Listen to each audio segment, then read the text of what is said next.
चलो, तो जो काला नीला लाल पीला सफेद कणिया जो नाखून के पास आप देखोगे, बहुत सारे लोगों के नाखून में किसी को लाल दागी लग जाती, किसी को काला, किसी को नाखून सफेद हो जाता है, बराबर। तो वो भी एक प्रकार की जीवात है।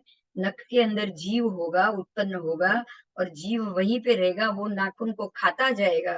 और ऐसे ही पांचों वर्ण के नाखून के जो रोग होते हैं, वही जीव होने के कारण, सूक्ष्म जीव होने के कारण ही रोग होते हैं। ठीक है। अब ऐसे हाथ और नाखून वाली महिला खाना पकाए, और वो खाना अगर महात्मा को खाना पड़े, तो बोलो उनको ये चलेगा? बताओ। नहीं चलेगा, नहीं चलेगा। तो ये सब चीजों का ध्यान रखना पड़ता है। आओ, 5 प्रकार के सूक्ष्म अ, अभी वो बात हरित जानेंगे। हरित का अर्थ है अल्प संगयन। हरित का मतलब क्या है? हरित काय, बी काय जो हम बोलते हैं ना, वो हरित का अर्थ है कि अल्प संग्रहण। इनका संग्रहण बहुत अल्प होता है। सुबह की तोड़ी हुई कोथमीर शाम तक तो पूरी मुरझा जाएगी, मुरझा जाएगी ना। हाँ, तो इसलिए उनका संग्रहण कम शरीर शक्ति वाली होती है। इसी कारण से वो थोड़े ही समय में नष्ट हो जाती है। अब इसलिए आप देखोगे चातुर्मास में कोथमीर वोथमीर या आइए खाली 4 महीने की छूटे, बाकी नहीं खाई जाती। इसी का कारण ही ये।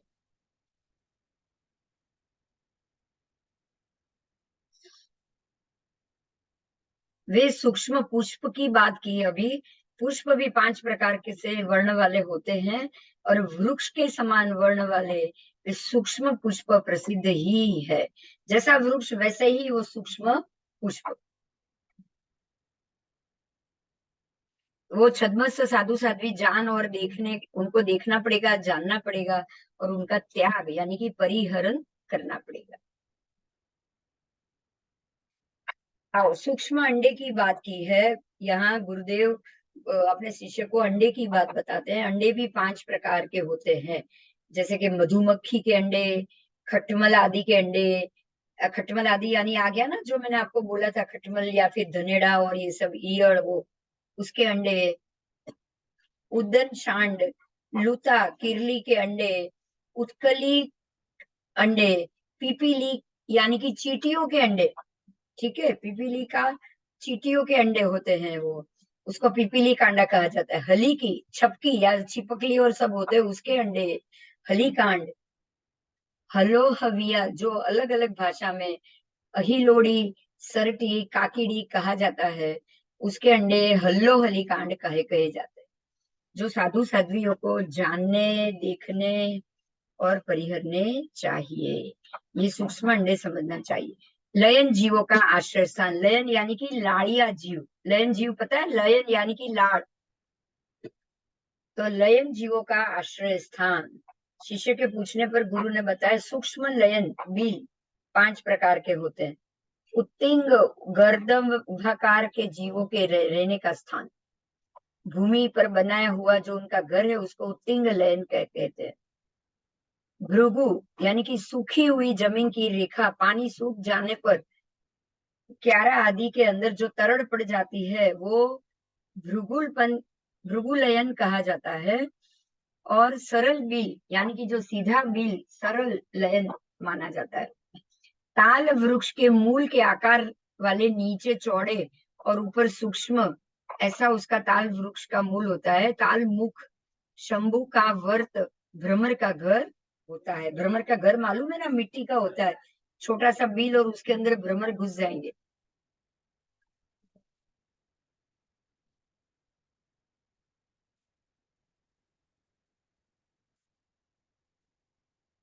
आगे,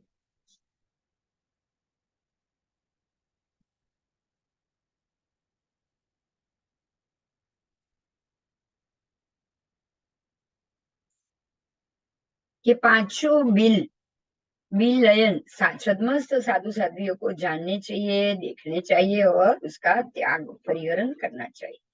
सूक्ष्म बिल है ये। ठीक है, अब सूक्ष्म बिल की बात जाननी चाहिए। स्नेह अपकाय के भेद बताया है गुरु ने। स्नेह अपकाय अवश्याय ओस जो आकाश से गिरती है, रात्रि के समान पानी गिरता है, वो है ओस। उसके बाद हिम, हिम तो जानते हैं जो बर्फ गिरता है वो। उसके बाद महिका यानी कि घुमरी ओले, वो भी प्रसिद्ध है। भीनी जमीन में से निकले हुए तृण के अग्र भाग पर जो बिंदु रूप जल पड़ा हुआ होता है, जल के कुछ अंकुर आदि दिखाई देते हैं, वो भी। तो इस प्रकार से 5 प्रकार के ओस, हिम, करहा जो हम बोलते हैं ना, वही ये पांचों प्रकार से आपका साधु साध्वियों को जानने, देखने और परिहरने चाहिए। इसको सूक्ष्म से अपकाय, स्नेह अपकाय कहा जाता है। सूक्ष्म स्नेह अपकाय। चातुर्मास रहे, साधु भात पानी के लिए गृहस्थ के घर आना जाना चाहे तो उसको पूछे सिवाय आना जाना भी नहीं करता। किसको पूछना? तो सूत्र पढ़ाने वाले उपाध्याय को पूछना चाहिए। ज्ञान के विषय में शिथिल होते ही स्थिर करने वाले, उद्यम करने वाले को पूछना चाहिए। उत्तेजना देने वाले को पूछना चाहिए। ऐसे स्थविर को पूछना चाहिए, हर किसी को नहीं पूछ सकते। जो पता ही नहीं, जिसको ज्ञान ही नहीं, उसको पूछोगे तो वो तो हाँ ही बोल देगा कि नहीं? ज्ञानादि के विषय में प्रवृत्ति करने वाले प्रवर्तक को पूछना चाहिए, जो ज्ञानी है उसको पूछना चाहिए। जिसके पास आचार्य सूत्रादि का अभ्यास करते हैं उस गणी को पूछना चाहिए। मतलब जो बड़े हैं, जो गच्छाधिपति है उसको पूछना चाहिए। तीर्थंकर के शिष्य गणधर को पूछना चाहिए। गणधर तो उससे भी बड़े हो गए ना, तो गणधर को पूछना चाहिए। जो साधुओं को लेकर बाहर अन्य क्षेत्र में रहते हो, गच्छ के लिए क्षेत्र उपधि की मार्गणा आदि में प्रधावन वगैरह करने वाले होते हैं, उपधि आदि का लाकर देने वाले होते हैं, सूत्र तथा अर्थ दोनों को जानने वाले गणावच्छेदक को पूछना चाहिए। बराबर। अथवा अन्य साधु जो वय और पर्याय में वय और पर्याय से लघु भी हो, परंतु जिसको गुरु का मान कर विचरते हैं, उसको पूछना चाहिए। उस साधु को आचार्य से लेकर गुरु तक मानकर विचरता हो, उसको ही पूछकर जाना कल्पता है। अब पूछना भी कैसे चाहिए? तो हे पूज्य, यदि आपकी आज्ञा हो तो मैं भात पानी के लिए गृहस्थ के घर जाना और आना चाहता हूँ। आज्ञा ना देवे तो नहीं कल्पता। अगर आप आज्ञा देवे तो भात पानी के लिए गृहस्थ के घर आना जाना कल्पता है। बराबर। शिष्य पूछता है, पूज्य ऐसा क्यों पूछना चाहिए? तब गुरु कहते हैं कि आचार्य आदि विघ्न के परिहार को जानते हैं। आचार्य को पता है कब विघ्न आ सकता है। आचार्य जानते हैं, गण या गच्छाधिपति जानते हैं कि अब अगर अभी इस समय ये गया तो ये तकलीफ आ सकती है, इसलिए उनको पूछे बगैर नहीं जाना चाहिए। आओ इस प्रकार चैत्य में, जिन चैत्य में भी आना जाना, विचार भूमि दिशा फराकत जाना, फिर उच्छ्वास आदि वर्जित करके लिपना, सीना सिलाई करना, लिखना आदि जो कार्य हो सब पूछकर ही करना चाहिए। इसी तरह कभी भिक्षा आदि के लिए या बीमार आदि के लिए भी कहीं अगर जाना पड़ा तो वो भी पूछकर ही जाना चाहिए।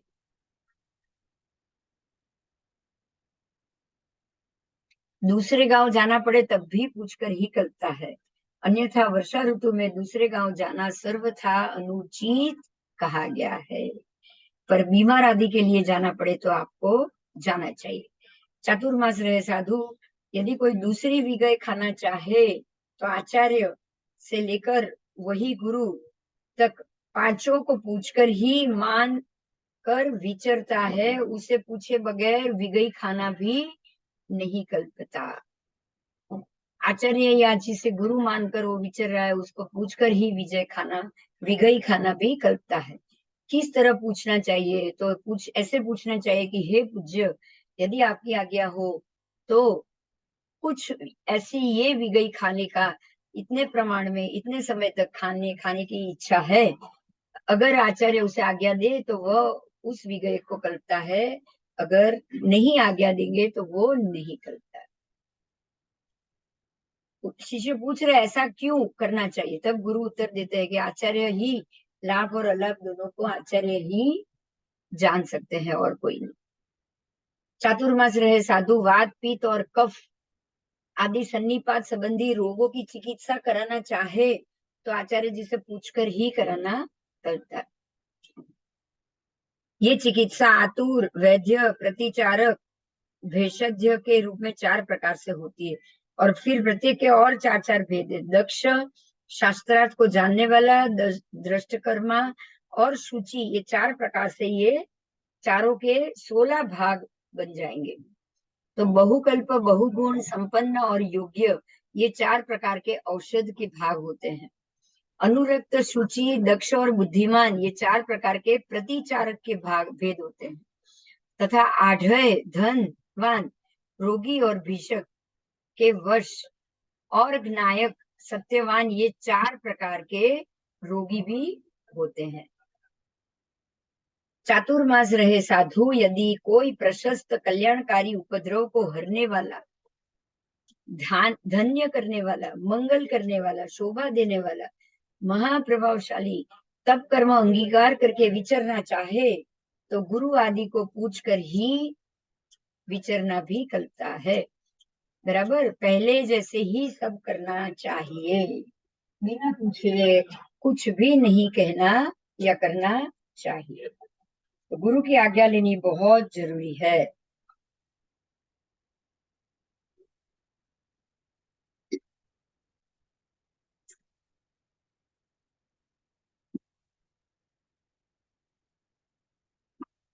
चातुर्मास रहे साधु जो चाहे वो कैसा साधु, अपश्चिम यानी कि चरम अंतिम मरण,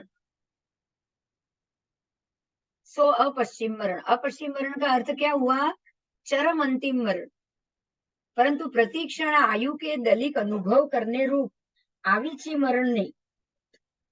अपश्चिम मरण ही जिसमें अंत है, वो अपश्चिम मरणांत की ऐसी शरीर कषाय आदि को क्रूश करने वाली संलेखना।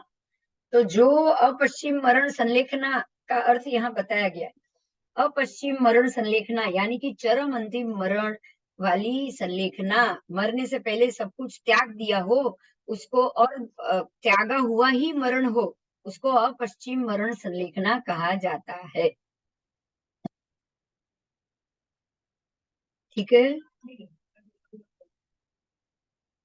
ऐसी शरीर कषाय आदि को क्रूश करने वाली संलेखना, द्रव्य भाव भेदों से भिन्न भेद वाली संलेखना, चक्तारी, विचिताई इत्यादि संलेखना, उसका जोषण सेवन, सो संलेखना की सेवा, उससे शरीर जिसने क्रूश कर डाला हो, जिसने अप्रतिम संलेखना ली है और अपने शरीर को क्रूश कर डाला हो,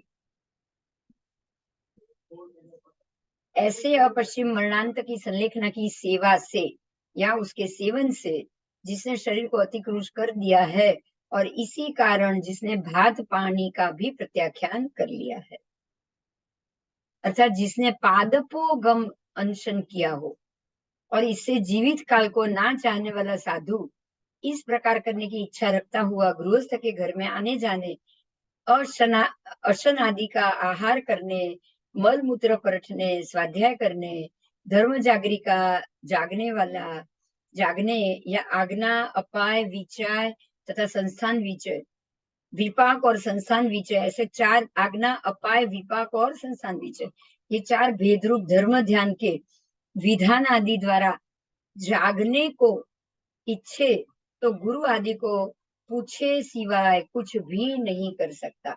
अगर उसको इतनी बड़ी भी बात करनी होगी, मरणांतिक संलेखना करनी होगी और वो की है और उस समय वो श्रावक के घर जाना चाहता है, गृहस्थ के घर जाना चाहता है, तब भी गुरु को पूछे बगैर वो नहीं जा सकते। गुरु की आज्ञा से ही सब कुछ करता है। बराबर।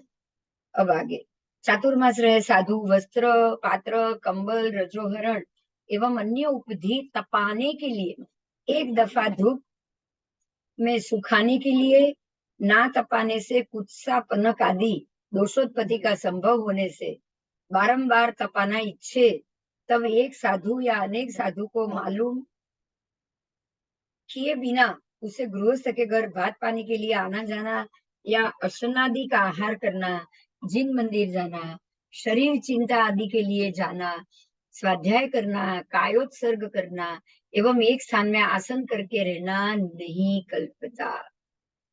बराबर।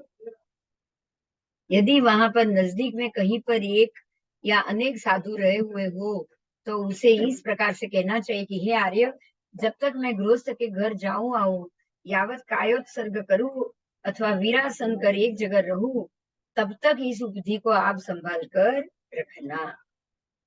यदि वह वस्त्रों को संभाल कर रखना मंजूर करे तो ही उसे गृहस्थ के घर गोचरी के निमित्त से आना जाना या आहार करना या जिन मंदिर जाना या शरीर चिंता दूर करने जाना, यानी कि डॉक्टर या औषध के लिए जाना, डॉक्टर के पास जाना, स्वाध्याय के लिए जाना या कायोत्सर्ग करना एवं वीरासन करके एक स्थान पर बैठना कल्पता है। यदि वह मंजूर नहीं करे तो नहीं कल्पता। बराबर। गुरु आज्ञा दे तो ही कल्पता है, गुरु आज्ञा नहीं दे तो ये सब नहीं कल्पता है।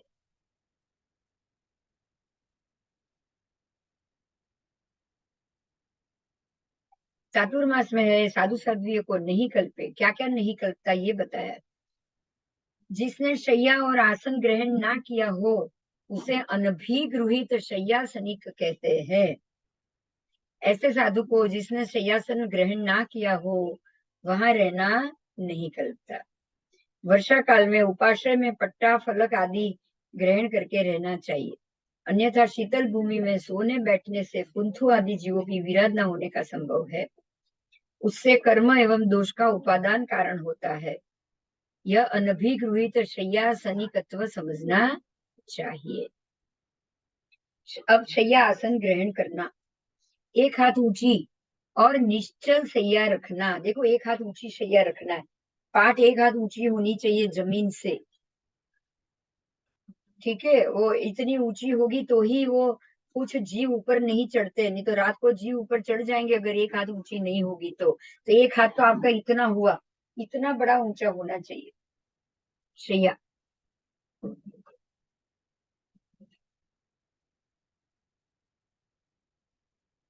और निश्चल शैया होनी चाहिए, घूमती हुई भी नहीं और ये वाली भी नहीं। क्रिया आदि समितियों में उपयोग रखने वाले और अपनी वस्तुओं की बारंबार प्रतिलेखना करने वाले साधुओं को सुख पूर्वक संयम आराधना होती है। बराबर। तो क्रिया समिति और ये सब में ध्यान रखने वाला साधु ही संयम आराधना सुख पूर्वक कर पाएगा। पूर्व काल में शैया आसन चातुर्मास में साधुओं को ग्रहण करने का जो रीति रिवाज था, आजकल वो नहीं होने से और ग्रंथ विस्तृत हो जाने के भय से यह विषय सविस्तार नहीं लिखा है। देखो, पूर्व काल में शैया आसन चातुर्मास में साधुओं को ग्रहण करने का रीति रिवाज था, आजकल नहीं है, इसीलिए ये कहा गया है। देखिए, यहाँ ध्यान दीजिएगा, क्यों नहीं है।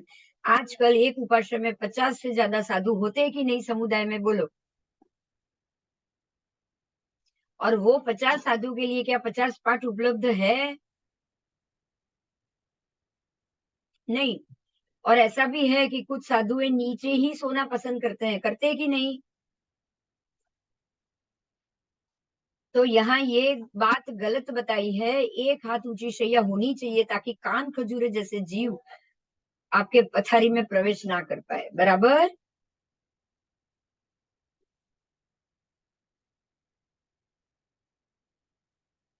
आओ, चातुर्मास रहे साधु, हाँ, यहाँ ये अलग बात है। अगर नहीं है और नई दीक्षा हुई साधु है, पाठ उपलब्ध नहीं है, तो वो नीचे सोए, वो अलग बात। बाकी जितनी पाठ है उतने साधुओं को तो ऊपर, पाठ ऊपर, एक हाथ ऊंची शैया और निश्चल शैया ऊपर सोना ही चाहिए। बराबर।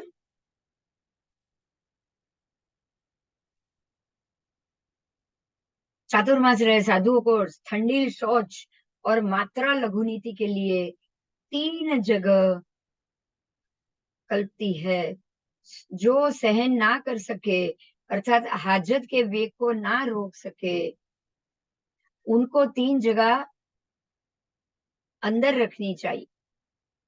मतलब ये बाहर रखनी है। देखिए ध्यान से सुनिए, स्थंडिल, शौच और मात्रा लघु नीति 3 जगह कल्पती है। अगर लगे कि ये जोर हाजत के वेग को नहीं रोक सकते हैं या सहन नहीं कर सकते हैं, तो उनको ये 3 जगह उपाश्य के अंदर रखनी चाहिए। बाकी ये तीनों जगह उपाश्य के बाहर ही निश्चय से होनी चाहिए। जो सहन कर सकता है उनको वो 3 जगह बाहर ही रखनी चाहिए, उपाश्य के बाहर। ये तीनों चीज उपाश्य के अंदर होनी नहीं चाहिए। यदि दूर जाने में हरकत आए तो मध्य भूमि रखनी चाहिए। ऐसे तो दूरी रखना चाहिए, अगर हरकत पड़े तो ही मध्य में रखनी चाहिए, और भी अगर उसमें भी हरकत आवे तो ही नजदीक की भूमि रखनी चाहिए। इस प्रकार से आसन्न, मध्य और दूर, ये 3 जगह की भूमि में उन्हें प्रतिलेखना भी करनी चाहिए। जिस प्रकार चातुर्मास में किया जाता है उसी प्रकार सर्दी और गर्मियों में नहीं किया जाता। इसीलिए हे पूज्य, इसका क्या कारण? क्योंकि चातुर्मास में जीवोत्पत्ति है, इसलिए वो अलग से, लेकिन बाकी के समय में जीवोत्पत्ति नहीं है, इसलिए दूर जा भी सकते हो और दूर परटना हो भी सकता है। चातुर्मास में जीव, संखनक, इंद्रगोप, कृमि आदि वनस्पति के नए उत्पन्न हुए अंकुर, पन्नक, फूलन एवं बीज में से उत्पन्न हुई हरित, ये तमाम अधिक पैदा हो जाते हैं। इसी कारण से चातुर्मास में इनके लिए खास कथन किया गया है। बराबर। आओ आगे। चातुर्मास रहे साधु साध्वी को 3 मात्रा पात्र रखने के लिए कल्पित कहा है।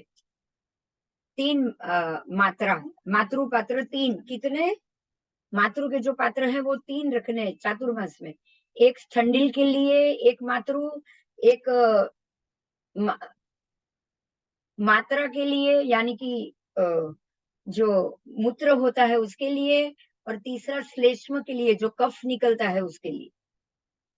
बराबर। पात्र न होने से वक्त बीत जाने के कारण शीघ्रता करते हुए आत्मविराधना होती है, और वर्षा होती हो तो बाहर जाने में संयम विराधना होगी। देखो, अगर आप कफ के लिए पात्र नहीं रखेंगे तो आत्मा विराधना भी होगी, क्योंकि अंदर रहेगा कफ तो, और बाहर दूर जाना पड़ा तो संयम विराधना भी हो जाएगी। चातुर्मास में पानी वानी में जाना पड़ा तो इसलिए। आओ, जिन कल्पी को निरंतर और स्थविर कल्पी को चातुर्मास में अवश्य में लोच कराना चाहिए।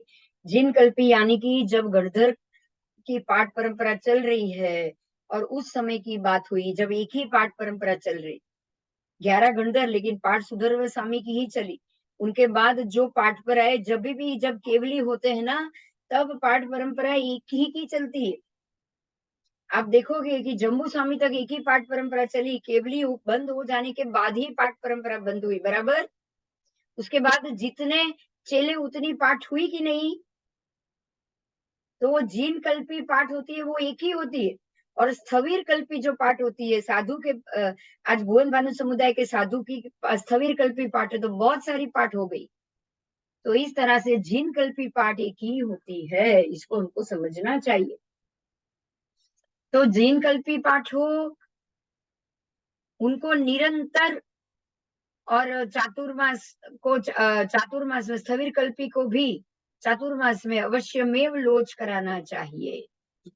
बराबर। स्थविर कल्पी को चातुर्मास में लोच करना है, लेकिन जिन कल्पी को निरंतर करना है, मतलब साल जैसे ही बाल उग गए उनको लोच करना पड़ेगा। तो इस वचन से चातुर्मास रहे साधु साध्वी को आषाढ़ चातुर्मास के बाद लंबे केस तो दूर रहे, परंतु गाय के रोम जितने भी केश रखने नहीं करते। गाय के रोम तो कितने छोटे होते हैं, आप सोचो। तो जैसे ही आषाढ़ चातुर्मास शुरू हो जाए उनको के लोच करना ही चाहिए। इसलिए वो रात्रि भाद्रपद सुद पंचमी, भाद्रवा सुद पंचमी की रात्रि और वर्तमान में शुक्ल चतुर्थी की रात्रि उल्लंघन नहीं करनी चाहिए।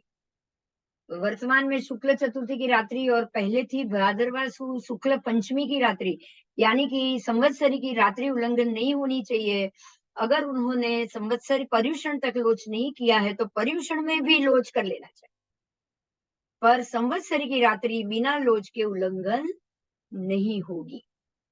और बार बार भादरवा शुक्ल पंचमी को ही संवत्सरी उसकी ही रात्रि को उल्लंघन करने का मना किया गया है। तो अब हमको ये ध्यान रखना ही पड़ेगा कि संवत्सरी को ही हम भादरवा शुक्ल पंचमी को ही संवत्सरी करें। उससे पहले ही लोच कराना चाहिए, ये भावार्थ है। यदि समर्थ हो तो चातुर्मास में सदैव लोच करावे, और यदि असमर्थ हो तो भादरवा सुदी चौथ की रात्रि को उल्लंघन करनी ही नहीं चाहिए। पर्युषण पर्व में साधु साध्वी को निश्चय ही लोच किए बिना प्रतिक्रमण नहीं कल्पता, क्योंकि केश रखने से अपकाय की विराधना होती है तथा उसके संसर्ग से जुओं की भी उत्पत्ति हो जाती है, एवं केशों में खुजली करते हुए उन जुओं का वध भी हो जाता है, और मस्तिष्क में नाखून लगता है, मस्तिष्क में नाखून लग जाता है। यदि उस तरह से या कैंची से कतरवाए या मुंडन करवाए तो आज्ञा भंग का भी दोष लगता है, क्योंकि उससे भी तो जीव मरेंगे ना, कैंची से वो कट जाएंगे। संयम और आत्म विराधना होती है, जुओं का वध होता है, नापित पश्चात कर्म करता है, और शासन की अपभ्रजना होती है। इसीलिए लोचन ही श्रेष्ठ है। यदि कोई लोच ना सहन कर सकता हो या लोच कराने से अगर बुखार आदि आ जाता हो, देखिए ध्यान से सुनिएगा, ये बहुत अच्छे से समझने वाली बात।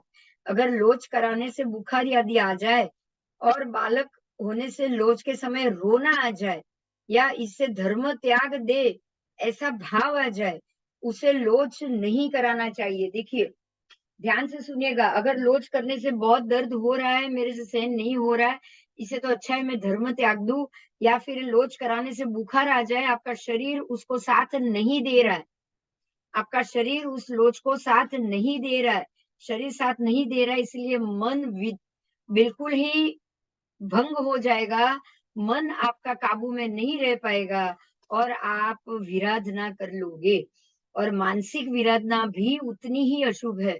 अगर ऐसा संजोग हो तो लोच नहीं करना है, आप बाल को कटवा सकते हो। बराबर, ये बहुत ध्यान से समझने वाली बात आ गई। ठीक है, तो ऐसे बीमार साधु को, बाल साधु को, अपवाद साधु को मुंडन नहीं कराना चाहिए, मुंडन कराना चाहिए। मुंडन जो अस्त्र से करते हैं वो बाल लोच से नहीं निकालने चाहिए।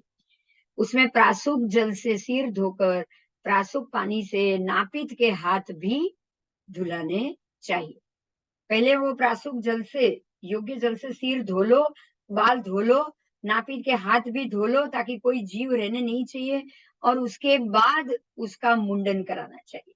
बाल धो दिया है, जीव पानी से बाहर निकल गए हैं, अब आप उसको मुंडन करो। बराबर,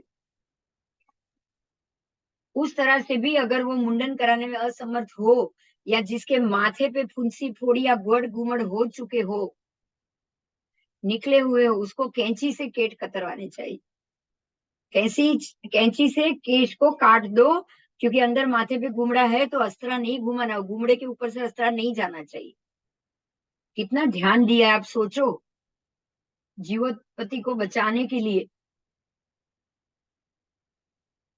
तो आप कैंची से केश को कुतर दो, और लोच सहन कर सके उसे महीने महीने में मुंडन, उसको तो महीने महीने बाद मुंडन कराना चाहिए, मतलब लोच कराना चाहिए। ठीक है, यदि कैंची से अगर आप कतरवा रहे हो तो 15-15 दिन के बाद गुप्त रीति से कतरवाना चाहिए, मालूम नहीं पड़ना चाहिए लोगों को। आप बिल्कुल गुप्त रीति से हर 15 दिन में उसको कतरवाओ, लोगों को बताना नहीं है कि आप ये काम कर रहे हो। और ये मुंडन कराया या अपने कैंची से कतरवाया तो उसका प्रायश्चित भी लेना पड़ेगा, वो प्रायश्चित सहित कराना चाहिए। मुंडन कराने और कतरवाने का प्रायश्चित निश्चित सूत्र में कथन किए हुए अनुसार यथा संख्या गुरु लघु गुरु भास समझकर करना चाहिए। लोच 6 महीने में करना चाहिए। परंतु स्थविर कल्पी साधुओं में स्थविर जो वृद्ध हो, उसे बुढ़ापे से जर्जरित हो जाने के कारण तथा नेत्रों का रक्षण करने के लिए 1 वर्ष के बाद भी लोच कराना पड़ा तो आप करा सकते हो, वर्ष में 1 बार, बराबर। और तरुण को 4 मास के बाद लोच करना चाहिए। जो तरुण साधु है, देखो उसके तो 3 लोच आ गए वर्ष के। जो तरुण साधु है, जिसके बाल जल्दी बढ़ जाते हैं, लंबे जल्दी हो जाते हैं, उनको तो हर 4 महीने में 1 बार लोच करना पड़ेगा, हर 4 महीने में।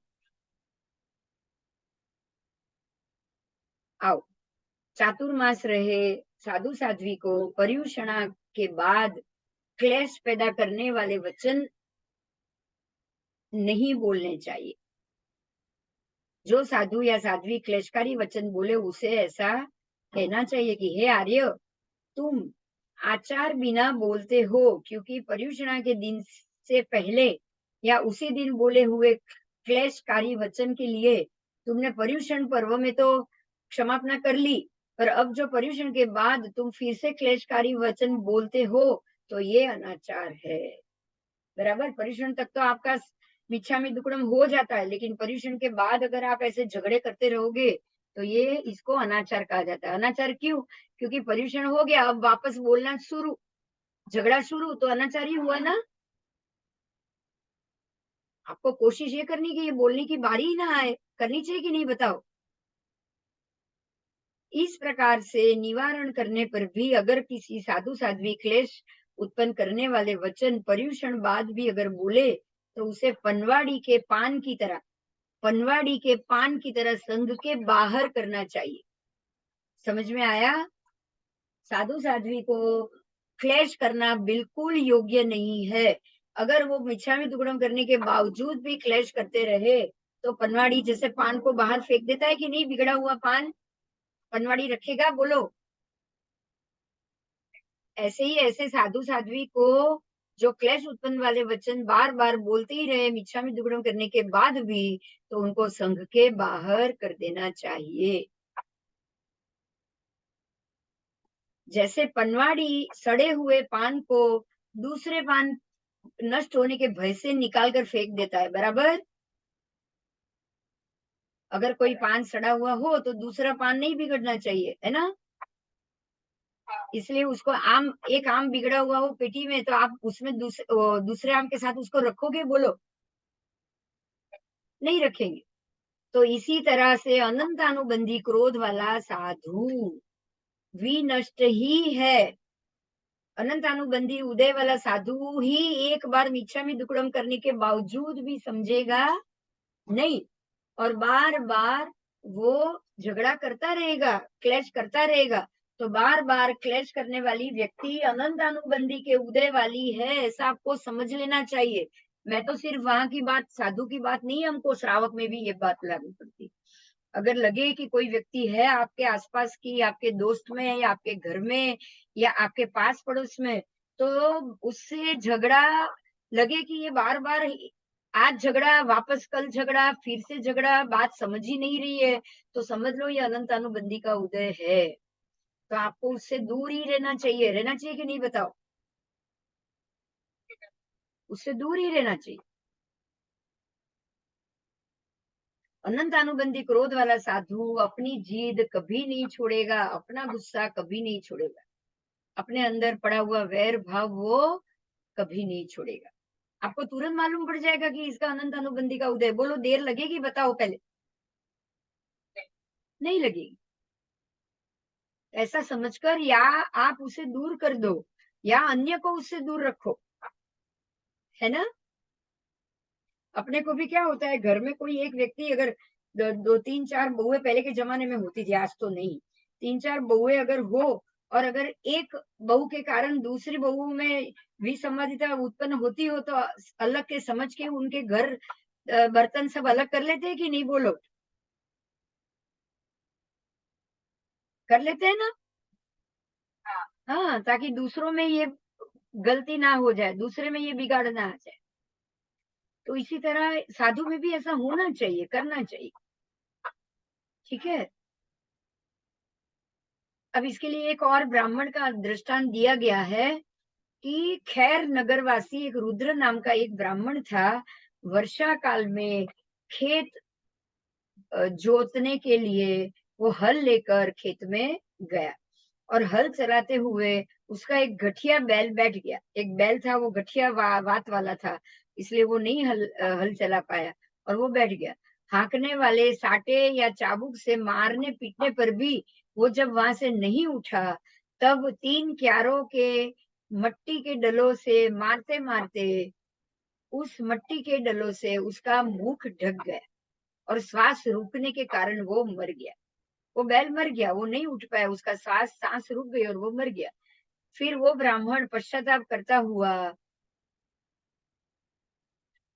महास्थान पर जाकर अपना वृत्तांत कहने लगा। दूसरे ब्राह्मणों ने पूछा कि तू अब भी शांत हुआ या नहीं? उसने कहा कि मुझे अभी तक भी शांति नहीं हुई। तब ब्राह्मणों ने उसे अपनी जाति से बाहर कर दिया। समझ में आई बात? देखो, वो ब्राह्मण अपने बैल को इतना मार रहा है, वो क्यों नहीं उठ रहा है, तो क्यों नहीं उठ रहा है, गुस्से से इतना मारा, इतना मारा, इतना मारा। अगर वो नहीं माना तो फिर वो पेड़ उठा उठा के उसको मारा, मट्टी की डली उसके मुंह पर मार मार के, जो मट्टी होती है ना जोती हुई, वो हाथ में पकड़ के उसका मट्टी का बड़ा बड़ा गुब्बारा बना बना के उसके मुंह पे मार रहा है। तो आप सोचो कि ये उसका गुस्सा था, बराबर? अनंतानु उदय था कि नहीं, सोचो आप। अनंतानु उदय वाला था, उसका क्रोध शांत हुआ ही नहीं। तो वो मिट्टी उसके वो बैल के मुंह पे मार रहा है, बैल सांस नहीं ले पाया, सांस ले रहा था, नाक में मिट्टी चली गई, मुंह में मिट्टी चली गई, बैल मर गया। और जाकर वो अपने लोगों को बता रहा है, अभी भी उसके अंदर गुस्सा है। तो लोगों को उसने बताया कि ये मेरा बैल ऐसा ही उठा ही नहीं और मैंने उसको ऐसे मारा फिर भी नहीं उठा और वो मर गया। और लोग उसको पूछ रहे कि तू शांत हुआ कि नहीं, अब तो बैल मर गया, तू शांत हुआ? तो बोला नहीं, मुझे अभी भी गुस्सा आ रहा है, मैं कुछ भी करूं, मेरा बस चले तो उसको मैं वहीं से भी मरा हुआ भी उसको खड़ा करूं। जैसे ही लोगों ने सुना, उन लोगों ने उसको अपने नाक से बाहर निकाल दिया। क्यों निकाला, बताओ?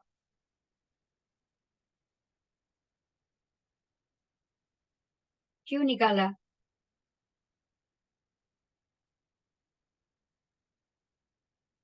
उसका क्रोध अनंत अनुबंधी हुआ कि नहीं, बोलो? एक जीव को मार के भी उसको शांति नहीं हुई, है ना? हाँ, वो शांति नहीं हो रहा था, इसलिए उसको बाहर निकाल दिया। अभी ऐसा नहीं चलेगा, आपने अपनी जाति से ही बाहर निकाल दिया। तो इस प्रकार से वार्षिक पर्व में कोप उपशांत ना होने के कारण एक वार्षिक पर्व आपने क्षमापना कर ली, अब भी अगर वो साधु का कोप उपशांत नहीं हुआ हो और अभी भी वो लड़ी रहा है, बार बार लड़ी रहा है, तो आपको उसको अपने से दूर कर लेना चाहिए, बराबर? जो साधु साध्वी ने या जो श्रावक श्राविका ने पारस्परिक क्षमापना ना करी हो, उसको संघ बाहर करना ही योग्य है। अगर आप संघ बाहर नहीं कर रहे तो उससे बोलचाल बंद करना ही योग्य है। ये तो सही बात है कि नहीं, बताओ? सही बात है, उससे बोलचाल तो बंद ही करनी पड़ेगी आपको।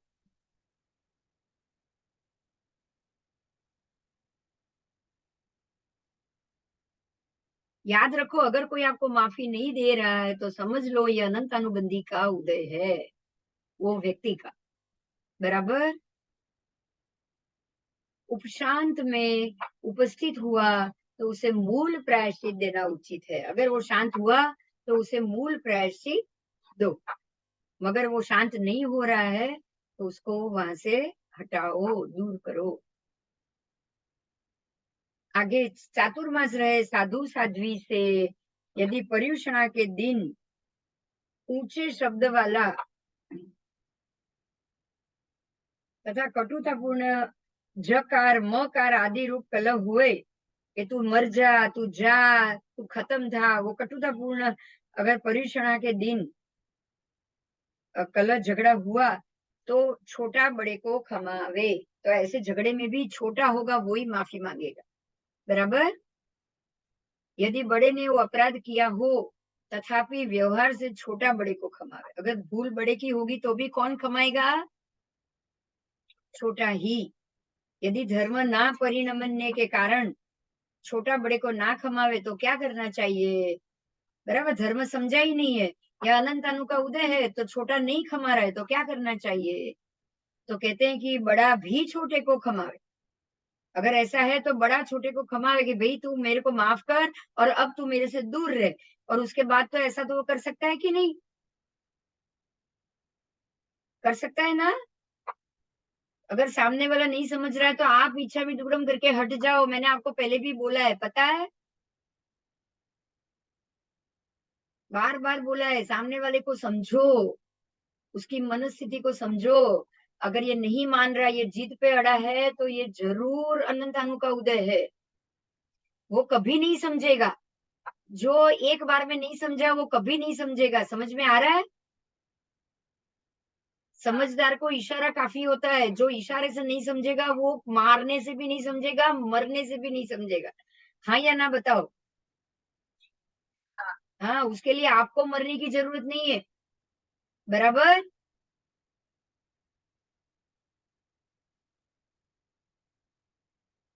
आप उसको सुमति पूर्वक यानी कि बुद्धि पूर्वक माफ कर दो।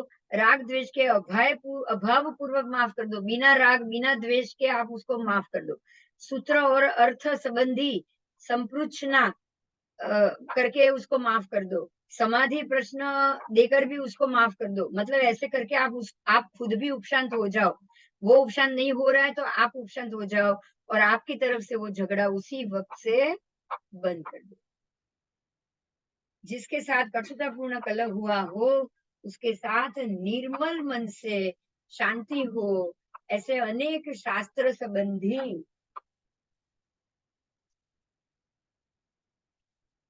बातें होनी चाहिए, बराबर। अनेक शास्त्रों के संबंधी बात होनी चाहिए। अब उन दोनों में यदि एक खमाए और दूसरा ना खमाए तो जो उपशांत होता है, खमाता है, वो आराधक होगा।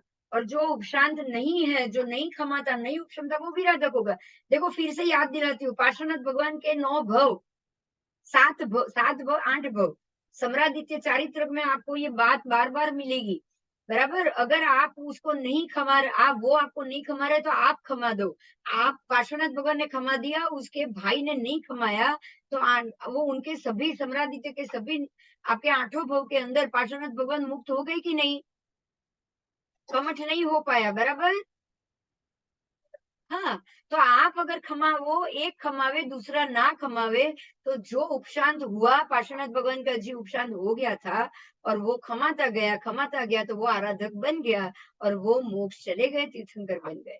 लेकिन जो नहीं खमाता था, नहीं उपशमता था, जो वो विराधक हो गया, कमठ विराधक हो गया और वो अभी भी भटक रहा है। समझ में आ गया? इसीलिए जो आत्मार्थी है उसको क्षमा लेना चाहिए। हेलो, हाँ, अर्जન્ટ છે, ક્લાસ ચાલુ છે, નહીં તો કલાક રહીને ફોન કરું। हाँ, अब उन दोनों में बस तो आत्मार्थी, जो आत्मार्थी है उसको तो खमाना ही खमाना है, उसको तो आराधक ही बनना है और कुछ नहीं। ठीक है? आराधक बड़ा हो या छोटा हो कुछ नहीं लेना देना। बड़ा अगर छोटे की माफी मांग रहा है तो बड़ा छोटे की माफी मांग रहा है तो वो आराधक नहीं है। अगर बड़ा छोटा आ गया तो हुआ, बताओ? हमारे बीच में बड़पन और छोटपन आ गया तो आप आराधक हो? नहीं, नहीं। बड़ा ये नहीं सोचेगा मैं बड़ा हूं, मैं नहीं माफी मांगूंगा। अगर आप बड़े हो सोचोगे तो आप आराधक हो ही नहीं, बराबर। तो बड़ा छोटा कुछ नहीं सोचेगा, बड़ा भी माफी मांग लेगा अगर वो आराधक है तो, अगर वो आराधक होना चाहता है तो। ठीक है? छोटा स्वयं उपशमित होना चाहिए, ऐसा आप नहीं सोच सकते। जो आत्मार्थी है वो ही बड़ा है और वो ही उपशमित है। बराबर। ऐसा क्यों? शिष्य पूछेगा ऐसा क्यों? तब गुरु ने ये जवाब दिया कि जो श्रमण है वही श्रमणत्व ही साधुपना है। श्रमणत्व ही साधुपना है और वही उपशम प्रदान है। जो उपशम प्रदान है, जो शांत है, जो शांत रहना चाहता है, जो शांति चाहता है, जो झगड़ा नहीं चाहता है, वही साधुपना है और वही श्रमणत्व है। उन पर उन्होंने एक दृष्टांत दिया कि 10 मुकुटबद्ध राजाओं ने राजाओं से सेवित सिंधु सौवीर देश का अधिपति उदयन राजा, सिंधु सौवीर देश का अधिपति उदयन राजा था। वो 10 राजाओं से सेवित था और वो विधुन माली देवता से मिली हुई श्री वीर प्रभु की प्रतिमा के पूजन से निरोगी हुए। गांधार नामक श्रावक ने दी हुई गोली के भक्षण करने से अद्भुत रूप को धारण करना कराने वाली सुवर्ण गुलिका नामक दासी को देवाधिदेव की प्रतिमा सहित हरण करने वाले और 14 राजा से सेवित मालव देश के चंड प्रद्योत नामक राजा को देवाधिदेव प्रतिमा वापस लाने के लिए उत्पन्न हुए संग्राम में पकड़ लिया उनको और पीछे आती हुई देशपुर नगर में वो चातुर्मास रहा। अब वार्षिक पर्व के दिन राजा ने उपवास किया था, तो राजा की आज्ञा से रसोइये ने भोजन के लिए चंड प्रद्योत से पूछा कि आप क्या भोजन करोगे? तो इससे विष देने के भय से चंड प्रद्योत ने कहा कि यदि तुम्हारे राजा को उपवास है तो आज मुझे भी पर्युषण होने से उपवास है, मैं भी श्रावक हूँ। देखो, चंड प्रद्योत समझ गया कि आज राजा नहीं खाने वाला है तो मेरे को खाने में जरूर विष आ सकता है, इसलिए उसने कह दिया कि तुम्हारे राजा को उपवास है तो मेरे को भी उपवास, मैं भी श्रावक हूँ। और ये बात राजा को मालूम होने से उसने सोचा कि इस धूर्त साधर्मिक को भी खमाए बगैर मेरा वार्षिक प्रतिक्रमण शुद्ध नहीं हो पाएगा। ये धारणा से उदयन राजा ने उसका सर्वस्व वापस दे दिया, चंड प्रद्योत को सब कुछ वापस दे दिया और उसके मस्तिष्क पर ये लिखाया कि मेरी दासी का पति। उसने ये लिखाए हुए मेरी दासी का पति उन अक्षरों को भी आच्छादित कर लिया। देखो उसने क्या किया था, उदयन राजा ने क्या किया था। वो जो उसकी दासी थी, वो दासी को उठा के चला गया था। चंड प्रद्योत राजा उसको उसका अपहरण करके चला गया था। तो उदयन राजा ने उसको मारा, पकड़ा और पकड़ कर लेकर आया अपने राज्य में और उसके माथे पे लिखा दिया था कि ये मेरी दासी का पति है। ऐसा अपमान किया था। अपमान करके उसको नगर में ही नजर कैद रखा था। अब आया पर्युषण का दिन। पर्युषण के दिन आया तो राजा को उपवास था, तो राजा ने पूछा, लोगों ने चंड प्रद्योत को पूछा आप तुम क्या खाओगे? चंड प्रद्योत समझ गया कि राजा को उपवास है तो ये आज जरूर मुझे मार डालेगा, बराबर। इसलिए उसने कह दिया राजा का उपवास है तो मेरा भी उपवास। अब उदयन राजा समझ गया कि इसके मन में वैर भाव अभी भी बाकी है और मुझे उसके मन से वैर को निकालना पड़ेगा। तो वो पर्युषण के दिन थे, क्षमापना के दिन थे। उदयन राजा ने उसको माफ कर दिया, उसके मस्तिष्क पर जो लिखा था मेरी दासी का पति उसको भी मिटवा दिया और चंड प्रद्योत को खमाया, उसको मुकुट पट दिया, ताकि मुकुट ऐसा मुकुट दिया पट वाला, उसका राज्य वापस दे दिया। आप सोचो, और उसको खमाया और यहाँ पर उपशांत होने के कारण उदयन राजा आराधक बना, लेकिन चंड प्रद्योत क्या हुआ? आराधक नहीं था ना? नहीं, वो विराधक था। तो आराधक को आपको आराधक कैसे बनना चाहिए? गलती करने वाले को भी माफ करो, उसको जो चीज है उसको वापस करो तो ही आप आराधक हो, नहीं तो नहीं। ऐसे माफी नहीं होती है कि मांग ली माफी बस, बराबर। ऐसे मौके उसको वापस नहीं देना है ताकि वो विराधक गुस्सा कर ले। ठीक है, ठीक है। एक और उदाहरण है। एक बार कौशाम्बी नगरी में सूर्य चंद्र अपने मूल विमान द्वारा से वीर प्रभु को दर्शन के लिए आए और चंदना साध्वी जी दक्ष होने के कारण अस्त समय जान लिए। वो होशियार थे, चंदना गुरु थी। उसने देख लिया कि वो दक्ष थी। उसने जान लिया कि अस्त समय हो चुका है, इसलिए वो अपने स्थान पर चली गई, लेकिन मृगावती नहीं गई। सूर्य चंद्र वहीं पे थे, तो वो पूरा दिन लगा, अंधकार हुआ ही नहीं, अंधेरा हुआ ही नहीं। तो उनको लगा ही नहीं कि अंधेरा हो चुका है। जैसे ही सूर्य चंद्र चले गए तुरंत अंधेरा हो गया। तब मृगावती जी जल्दी करके गई कि अरे मेरे से गलती हो गई, मेरे से गलती हो गई। अंधेरा हो गया, मुझे मालूम नहीं पड़ा। और इरियापति की करते वो डरते-डरते उपाश्रय में आई और इरियापति की करते हुए सोती हुई चंदना के पैरों में पड़कर उसने माफ़ी माँगी कि हे पूज्य गुरु, मेरा अपराध क्षमा करो। और वो ये भी कहने लगी कि मेरे से गलती हो गई, मुझे पता ही नहीं चला कब रात हो गई थी। बराबर? तब चंदा ने कहा कि हे बद्रे, तेरे जैसी अ, कुलीन स्त्री को इतना अनुपयोग रखना योग्य नहीं है। तू कुलीन है, तुझे आ जाना चाहिए था, ऐसा उन्होंने बताया। मृगावती बोली, महाराज फिर ऐसा नहीं होगा। ऐसा कर कर वो उनके चरणों में गिर गई और माफी मांग ली। अनुपयोग योग्यता रूप अपराध के लिए उन्होंने आत्म साक्षी से अनेक विध पश्चाताप किया और वो माफी मांगने लगी और ये पश्चाताप के कारण मृगावती जी को केवल ज्ञान हो गया। इस तरफ चंदना साध्वी जी को नींद्रा आ गई और नींद्रा आ गई और क्षमा प्रदान करने के लिए गुरुनी को जगाने की तकलीफ उन्होंने नहीं ली और उचित नहीं समझा। इस प्रकार से चरणों में पड़े हुए उसने उस अपराध की तीव्र आलोचना की और ऐसे करते करते मृगावती जी ने केवल ज्ञान प्राप्त कर लिया है। उसको केवल ज्ञान हो चुका है।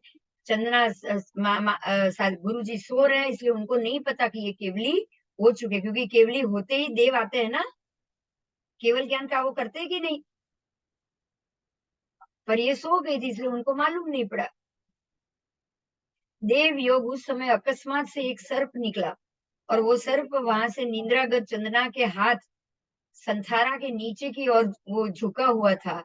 हाथ हाथ नीचे था, संथारा के नीचे था और सर्प वहां से आ रहा था। तो मृगावती ने केवल ज्ञान से देखा कि अभी इनके हाथ के ऊपर सर्प आ जाएगा, हाथ इनका नीचे लटक रहा है, तो उसने हाथ उठा के ऊपर संथारे पे रख लिया और इससे निंद्रा भंग हो गई। और सर्प गमन का वृत्तांत सुनाने पे उस चंदना ने पूछा कि क्यों जगाया, मेरा हाथ क्यों हिलाया? तब मृगावती ने बताया कि वहां से एक सर्प आ रहा था और तब चंदना ने पूछा कि ऐसे घोर अंधेरा है और तुझे सर्प दिखा कैसे? तो वो बोले मुझे दिखा। तो कैसे देखा? प्रतिपाती ज्ञान या अप्रतिपाती ज्ञान से? मतलब अप्रतिपाती ज्ञान होगा तो ही देख पाएगी, प्रतिपाती ज्ञान से तो पता नहीं चलेगा। तब उन्होंने बोला कि हाँ, मुझे अप्रतिपति ज्ञान हुआ है। और तब चंदना ने गुरु होते के केवली की माफी मांगी कि अरे तू केवली है और मैंने तेरी विराधना की, मैंने केवली की विराधना की। इस प्रकार गुरु ने शिष्य की माफी मांगी और माफी मांगते मांगते अंतःकरण पूर्वक क्षमाया, अच्छी तरीके से क्षमाया और इस कारण से चंदना सती को भी केवल ज्ञान हुआ। तो इस तरह गुरु भी शिष्य को क्षमा सकते हैं। बराबर, उसके लिए ये उदाहरण दिया। अब अगर आपको आराधक बनना है तो कुछ मत सोचो छोटा बड़ा, आप किसी को भी क्षमा सकते हो। बराबर। बराबर, तो ये याद रखना है आज के ये बात को कि हमको आराधक ही बनना है और हमको सबको क्षमाना है। बराबर, हम कभी भी विराधक बनना नहीं चाहेंगे। ऐसे एक और उदाहरण सुन लीजिए वो भी, कि साधु समुदाय एक कुम्हार के मकान में ठहरे थे और एक क्षुल्लक छोटे साधु थे।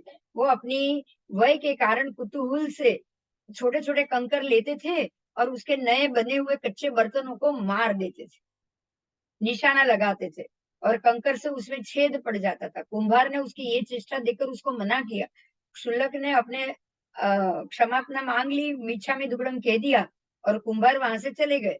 अब आंख बचाकर वो फिर से निशान मारने लगे मिच्छा में दुक्कड़म के बाद भी, और बहुत से बर्तन उसने तोड़ दिए। कुम्हार ने देखकर फिर से धमकाया, फिर से उसने मुच्छा मीछा में दुक्कड़म कह दिया और फिर से वो वापस तोड़ने लगे। अब वो कुम्हार ने गुस्सा करके कंकर लिया और वो छोटे साधु के कान के नीचे रखकर ऐसा दबाया कि साधु चिल्लाया और बोला कि छोड़ दो, मुझे पीड़ा हो रही। अब कुम्हार ने मिच्छा में दुक्कड़म कह के हाथ ढीला कर दिया फिर से, लेकिन उसने फिर से दबाए, फिर से वो साधु चिल्लाए कि पीड़ा हो रही है। फिर से कुम्हार ने कहा मिच्छा में दुक्कड़म, फिर से वो हाथ उठा के वापस फिर से उसने कान पे दबाया। समझ रहे हो, जैसे वो बालक ने किया वैसे ही कुम्हार कर रहा है। अब शुल्लक बोला, बार बार वही काम करते हो और माफी मांगते हो। तब कुम्हार ने कहा कि तुम भी तो महाराज, जैसा आपका मिच्छा में दुक्कड़म वैसा मेरा मिच्छा में दुक्कड़म। समझ में आ गया? आप भी बार बार गलती कर रहे हो, माफी मांग रहे हो, मैं भी बार बार आपको दुखा रहा हूँ और माफी मांग रहा हूँ। तो ये हो गया विराधक भाव। हुआ कि नहीं बताओ? हाँ। तो तो ये हुए आराधक भाव के लिए। अब चातुर्मास रहे साधु साध्वी को 3 उपाश्रय ग्रहण करना करते हैं, वो 3 उपाश्रय ग्रहण कर सकते हैं। जंतु संसक्ति आदि के भय से उन 3 उपाश्रयों में से 2 उपाश्रय को बार बार प्रतिलेखन साफ सूफ करके उनको रखना चाहिए। जो उपाश्रय उपयोग में आता हो उस संबंधी ही प्रमार्जना करनी चाहिए। जिस उपाश्रय में साधु रहते हो उसको प्रातः काल दोपहर के समय में गोचरी को जावे तब भी और तीसरे प्रहर के अंत में भी 3 दफा प्रमार्जित करना चाहिए। चातुर्मास के सिवा 2 दफा प्रमार्जित करना चाहिए। अगर चातुर्मास नहीं है तो 2 बार करना चाहिए। जब उपाश्रय जीव से असंसक्त हो तब का ये विधि है। अगर वो संसक्त है मतलब जीव पढ़ चुके हैं तब तो उसको बार बार प्रमार्जना करनी चाहिए, बराबर। साफ है तो भी 3 बार चातुर्मास में, और अगर जीव पढ़ चुके हैं तो बार बार, जितनी बार जीव आए उतनी बार।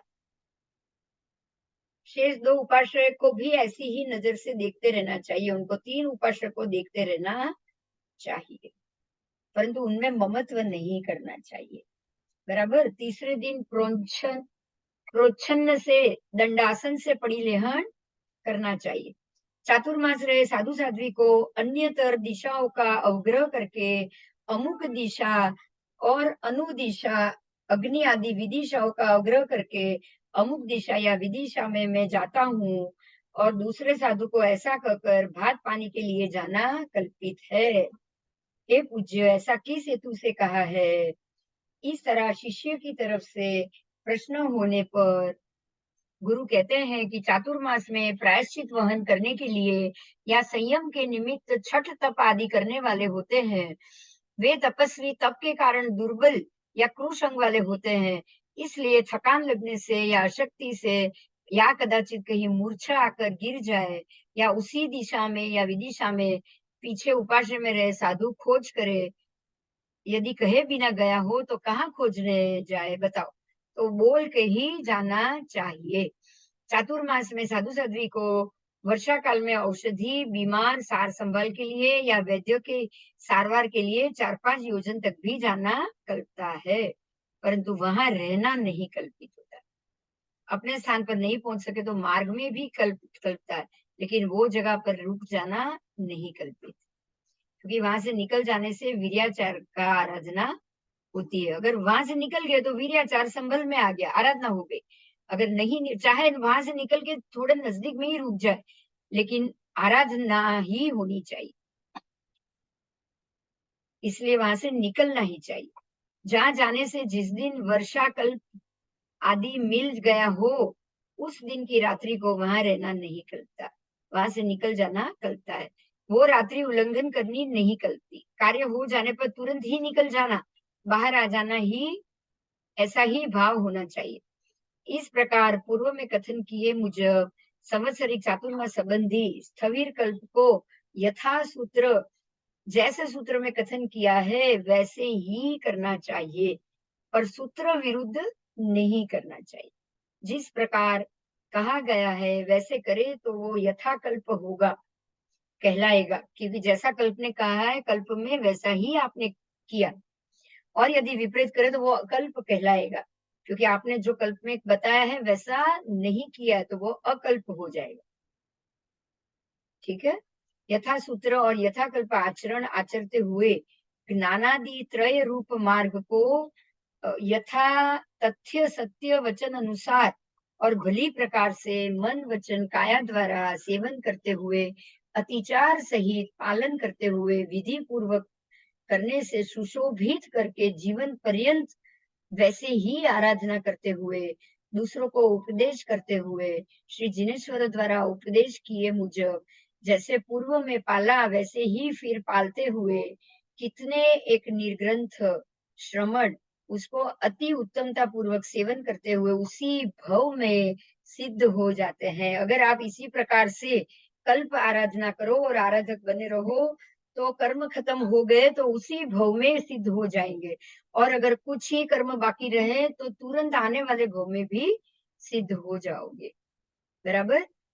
तो कितने को जो उस भव में सिद्ध होते हैं वो केवली भी होते हैं, कर्म रूप पिंजर से युग मुक्त होते हैं, कर्मकृत सर्व ताप से उपशमन से वो शीतल हो जाते हैं, और मन संबंधी सर्व दुखों का अंत करते हुए कितने उसकी उत्तम पालना करने द्वारा दूसरे भव में भी सिद्ध हो जाते हैं। यावत शरीर तथा मन संबंधी सर्व दुखों का अंत करते हैं। कितने एक उसकी मध्यम पालना करेंगे तो वो तीसरे भव में भी सिद्ध हो सकते हैं, शरीर तथा मन संबंधी दुखों का अंत करते हैं।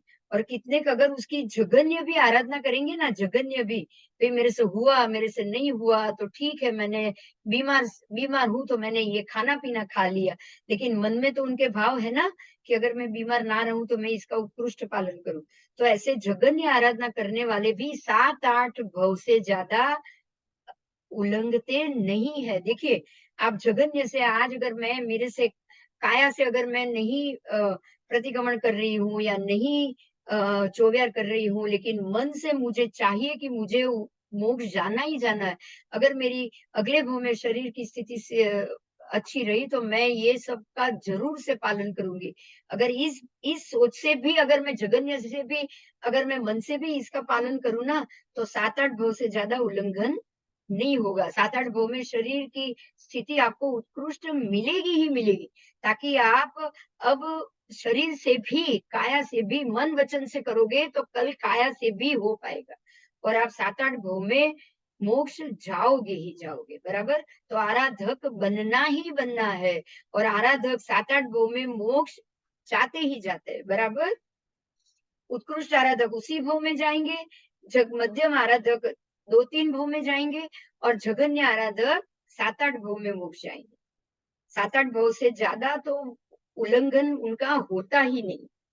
तो उस काल और उस समय में श्रवण भगवान महावीर, श्री महावीर प्रभु राजगृह नगरी में समवसरे।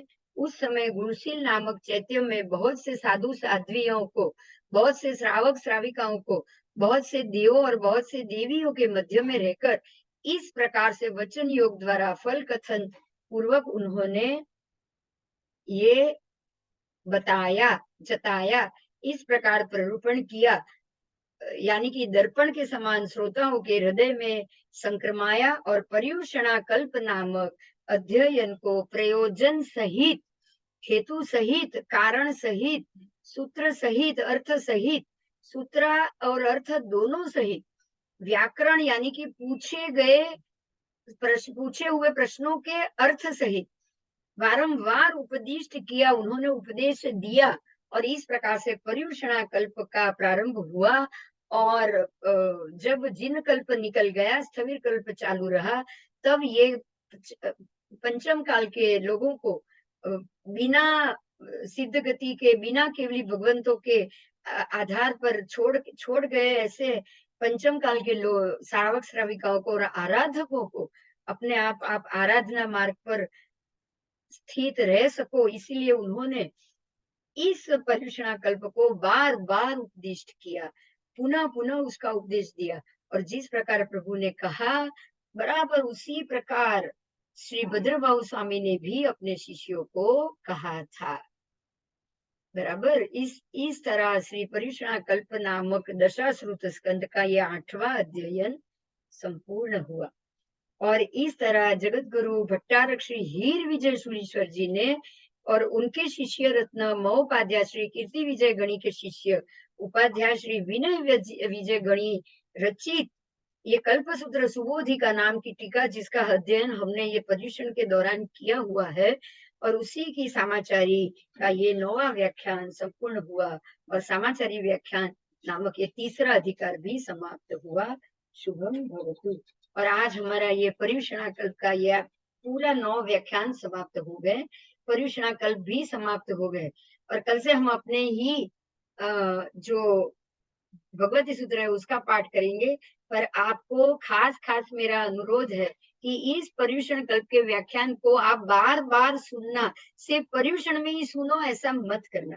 अगले पर्युषण तक हम पूरी तरह से उत्कृष्ट आराधक बन जाए, ऐसी भाव और ऐसे मन वचन और काया से हम आगे के पर्युषण को करेंगे। बोलो, करेंगे कि नहीं बताओ? हाँ, अगर आप इसको बार बार देख पाओ, इसीलिए ये रिकॉर्ड हुआ है, इसीलिए ये यूट्यूब पे भी चढ़ा है और ये रिकॉर्डिंग हुआ है, तो बार बार करोगे कि नहीं बताओ? हमको बार बार सुनना है कि नहीं? हाँ, हमको सुनना है। तो इसके जितने भी एपिसोड हुए हैं वो आपको बार बार पूरे वर्ष में जितना हो सके, चाहे हर महीने सुनो, तो बार बार भी सुन लोगे ना, तब भी अगले पर्युषण तक आप पर्युषण के बारे में बहुत कुछ जान लोगे और आप आराम से आप उसका आराधक बनके, उत्कृष्ट आराधक बनके आप पर्युषण का और संवत्सरी का और मिच्छामी दुक्कडम का अर्थ समझ पाओगे। बराबर? तो मैं बस अब आपसे आज्ञा लेती हूँ, खास करके ये अंतिम एपिसोड है। अगर कुछ भी जिनाज्ञा विरुद्ध मेरे से बोला गया हो तो मुझे माफ कर दीजिएगा। मिच्छामि दुक्कडम। बराबर? हाँ जी, मिच्छामि। जय जिनेन्द्र, एक बार 3 नवकार गिनकर पूरा करते हैं हम। हाँ, चलो बोलो सब, आप भी बोलो, आपका रिकॉर्डिंग में आवाज आएगा, बोलो। नमो आर्याण, नमो वच्छायण, दोनों बोलेंगे, नमो लोए सब सावरण। आप भी बोलिए, ऐसो पंचन मुखारो तव पावक पणासम मंगलानं च सर्वे सीम पद्मं भवै मंगलम्। नमो अर्यंताणं, नमो सिद्धाणं, नमो आर्याणं, नमो वज्जायणं, नमो लोए सब सावणं। ऐसो पंचन मुखारो सब पावक पणासनो मंगलानं च सर्वे सीम पद्मं भवै मंगलम्। नमो अर्यंताणं, नमो सिद्धाणं, नमो आर्याणं, नमो वज्जायणं, नमो लोए सब सावणं। ऐसो पंचन मुखारो सब पावक पणासनो मंगलानं च सर्वे पद्मं भवै मंगलम्। आदि करता आदिनाथ भगवान, केसरिया के आदिनाथ भगवान, ये देखिए पीछे, आदि करता आदिनाथ भगवान आपके बताए हुए पर्युषणा कल्प को हमने आज सुना है और हम इसको बार बार सुनेंगे। और जो आदिनाथ भगवान ने कहा है वही सर्व परमात्मा ने कहा है। बराबर? और सर्व गुरुदेव कह रहे हैं, तो अब इसी पर्युषणा कल्प को हम बार बार सुनेंगे। बोलो श्री केशरिया जी आदिनाथ भगवान की जय। जय जिनेन्द्र। जय। आनंद आनंद यही बातें हैं।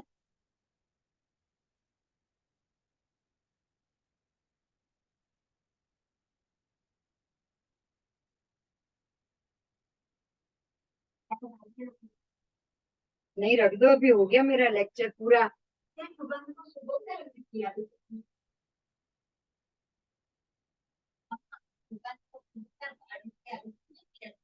हाँ, तो लेंगे, डॉक्टर को जब ठीक लगे तब लेंगे, हो जाएगा, सब ठीक हो जाएगा, चिंता मत कर। हाँ, ठीक है, हाँ, बस सब ठीक हो जाएगा, डॉक्टर को जब लगेगा जरूर तब लेंगे। ठीक है। हाँ? अभी अभी मैं जा रही हूँ।